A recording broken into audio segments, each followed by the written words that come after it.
Bom dia, boa tarde, boa noite para você que me assiste. Hoje eu vou contar para vocês como foi que eu consegui sair do visto de turista e pegar meu green card. Se é a sua primeira vez aqui nesse canal, me chamo Vitor Freitas, você pode se inscrever nesse canal, tenho certeza que vai ser útil para você. Você pode também me seguir no Instagram, é Victor1Freitas. Lá eu posto alguns conteúdos também falando sobre curiosidades dos Estados Unidos. E esse canal também é especificadamente para falar sobre os Estados Unidos, onde eu falo assuntos sobre documentação, sobre outros estados e curiosidade também. É um assunto bastante procurado na internet, é um assunto bastante polêmico também, né? Como é que a gente consegue o nosso Green Card? É o documento mais desejado do mundo inteiro, não é só os brasileiros, porque a gente tem aquela impressão de que só os brasileiros querem o Green Card. A gente tem que saber que é uma escala do mundo inteiro querendo esse documento tão importante dos Estados Unidos, né?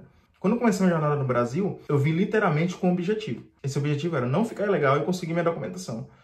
E é um dos erros onde os brasileiros mais cometem quando chega aqui, porque quando você chega aqui nos Estados Unidos, né, se você vem com qualquer tipo de visto, inclusive de estudante, né, que é o mais apropriado para você vir para poder passar uma temporada e então migrar para um outro tipo de visto para então chegar no Green Card, você comete o erro de jogar tudo para cima, porque aqui tem muitas pessoas que já vivem nesse status, né, de viver ilegal. Então as pessoas acham mais fácil você simplesmente largar de mão o seu objetivo de conseguir o Green Card e viver legal. Eu totalmente discordo. Tem muita gente hoje na internet que faz apologia, inclusive, a você ficar ilegal. Se você chegar aí, você vê hoje em dia, tem muita gente falando sobre ir pelo México, tal. Então, virou, assim, uma coisa bem de boa. Na verdade, eu não sei nem como essas pessoas conseguem ainda manter esse tipo de conteúdo, sendo que a polícia sempre tá ligada em tudo e sempre tá revisionando tudo. Eu acho muito perigoso para as pessoas que vêm pelo México. Não só a travessia, como ficar aqui nesse estado de ilegal. Eu contratei um advogado e vi todas as possibilidades. Então hoje eu consigo ter uma propriedade para te falar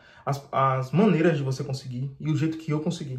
Quando eu cheguei aqui, eu cheguei com visto de turista.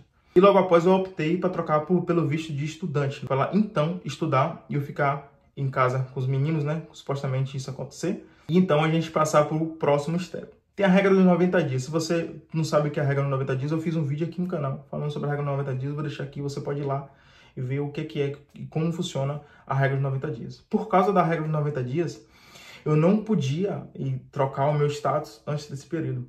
Mas depois que eu consegui chegar no período de 4 meses, então eu dei entrada para poder fazer a troca de status do visto de turista para o visto de estudante, né? Se você já chega com o visto de estudante, a probabilidade de você se ingressar no Green Card é muito maior. Por quê? Porque o estudante ele já está estudando. E quando eu falo visto de estudante, eu não estou falando só o visto de estudante de língua, porque você pode estudar tanto língua, como você fazer um curso técnico aqui, como você fazer uma faculdade. Mas o mais indicado é o de curso de língua, né? O curso de língua inglesa mesmo, onde você vai aprender o inglês. Por quê? Porque todos os processos, a maioria dos processos, 80% dos processos, precisam do inglês para você dar entrada nesse processo. Depois da troca de status, onde eu botei minha esposa para poder ficar estudando, eu fiquei um pouco mais recuado, a gente começou a ver as possibilidades que a gente já tinha estudado e que a gente já chegou com mapeado para onde a gente ia. Ao total, a gente tem mais de 10 categorias de visto, né? Se a gente for contar tudo, a gente tem um H1B, H2B, H2A, a gente tem um J1, tem um P1, P2, P3, tem um O1, L1, e a categoria de EB é B1, EB2, EB3. A gente tem um TN, a gente tem um J1, a gente tem o E1, o E2 e a gente tem o O1. Então, dentro desse quadrante, dentro desse parâmetro, você pode ou estar fazendo esse processo do Brasil ou trocando aqui dentro do país, né?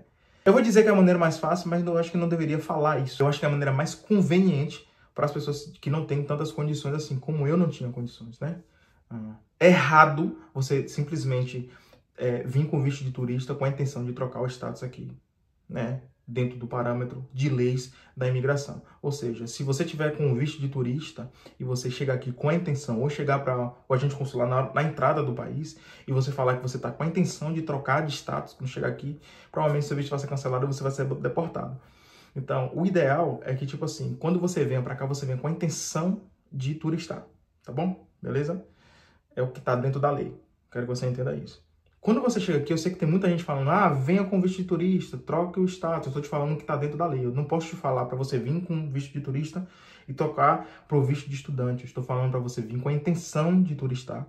E se caso você goste, se caso você se adapte, se caso você queira ficar um tempo a mais, isso é possível. Você ficar aqui de forma legal e você não estourar o seu status, que a maioria das pessoas fazem. Então, quando você chegar aqui, você tem a possibilidade de trocar o seu status. Você pode trocar o seu status para qualquer categoria.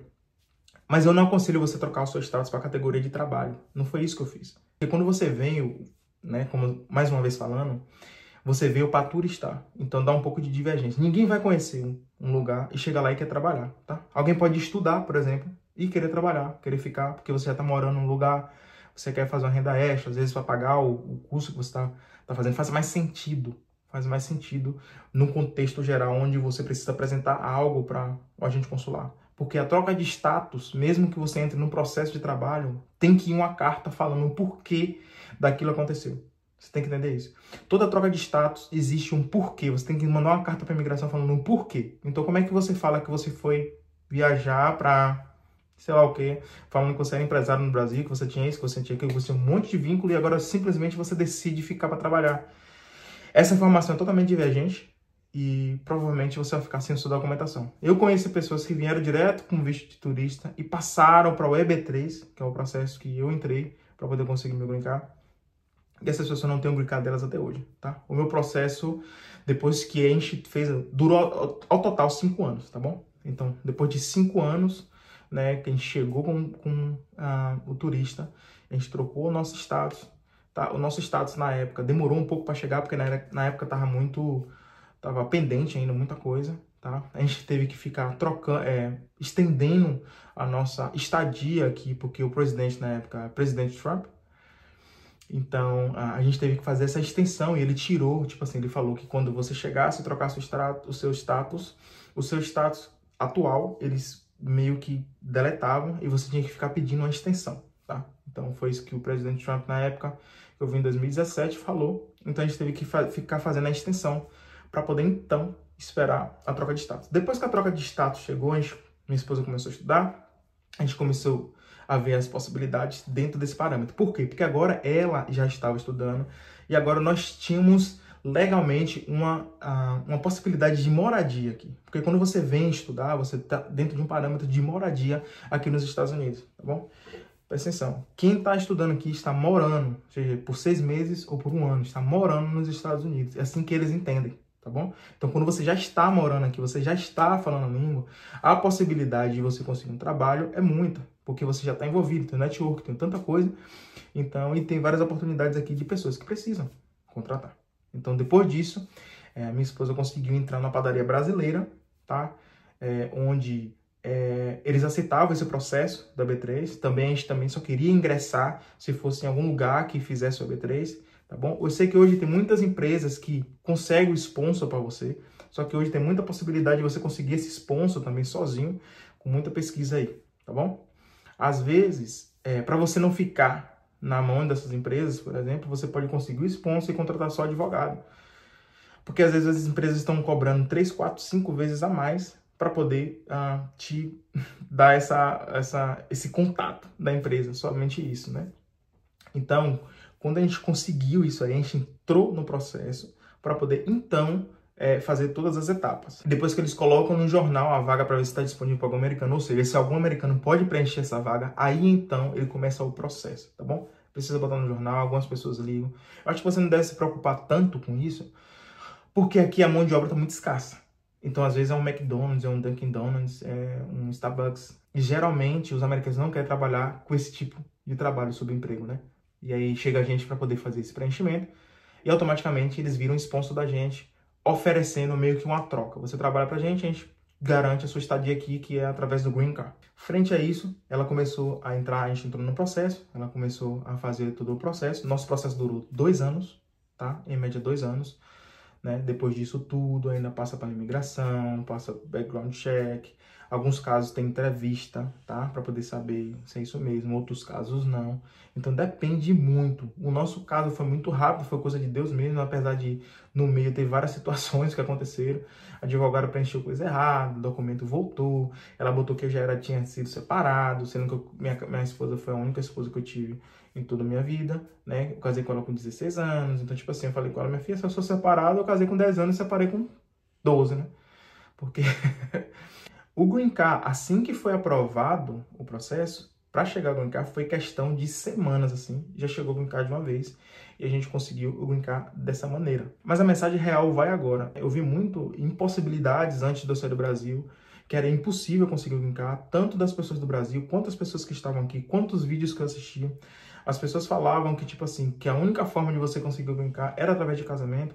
Hoje eu sei que as coisas estão muito mais expostas, mas em 2017, que foi o ano que eu cheguei, não tava desse jeito, né? Eu acho que para você agora aqui também, que às vezes não consegue ver uma saída, às vezes você olha assim, os Estados Unidos pode ser um sonho bem distante, que era para mim também, tá? Nasci e criado na favela, Feira de Santana, Bahia. Então, tipo assim, para vir para cá, eu fiquei 4 anos e meio juntando dinheiro.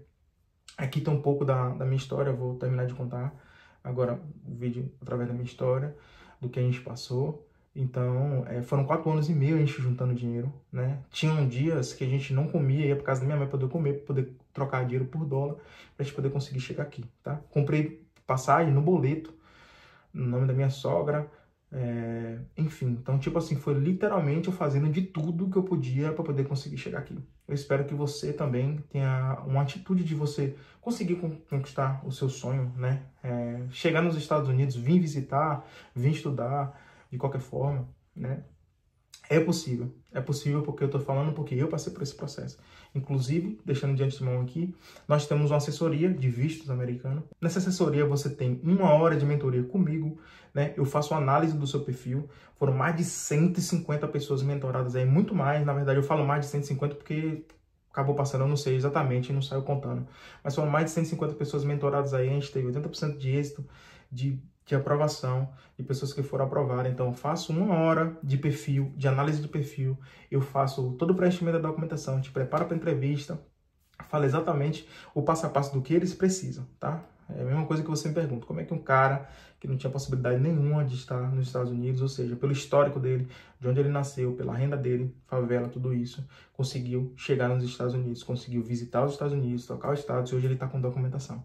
Exatamente por isso. Pegando toda essa carga que eu tenho de experiência, de tudo que eu passei, vivi, hoje eu basicamente ajudo as pessoas a conseguirem também. Inclusive, teve pessoas, por exemplo, meus mentorados, que decidiram vir visitar os Estados Unidos, gostaram, decidiram trocar o status, eu ajudei, eu que fiz a troca de status, gostaram, tentaram entrar no processo da B3, eu que indiquei para o B3, e hoje já estão basicamente encaminhados para poder pegar algum carro. Isso é muito gratificante para mim, porque foi um processo que eu passei, eu sei o quanto doloroso foi, e hoje a minha missão é não fazer com que as pessoas passem por esse processo que eu passei. Cuidado com o que você vê aqui na internet, cuidado com o que você escuta, cuidado com os conselhos que você ouve, tá bom? Porque tem muita gente falando que não é possível, que não tem como. Eu não estou falando que é fácil. Eu estou falando que é um processo que tem como você mirar e você andar frente a isso, e você caminhar frente a isso, tá bom? Se caso aconteça de você se negar alguma coisa do tipo, permissão de Deus, mas eu tenho certeza que, tipo assim, quando você faz o seu melhor, quando você dá o seu melhor para isso acontecer, as coisas têm uma probabilidade de acontecer muito maior do que você simplesmente pegar toda a carga negativa e fingir que nada aconteceu, tá bom? Então esse é o vídeo. Os vídeos agora vão ser bem informativos, desse jeito que você tá vendo aqui. Eu vou gravar muito conteúdo agora, vou entregar muita coisa que eu sei pra vocês aqui de graça. Então já se inscreve nesse canal aí, não deixa passar batido, tá bom? E tamo junto.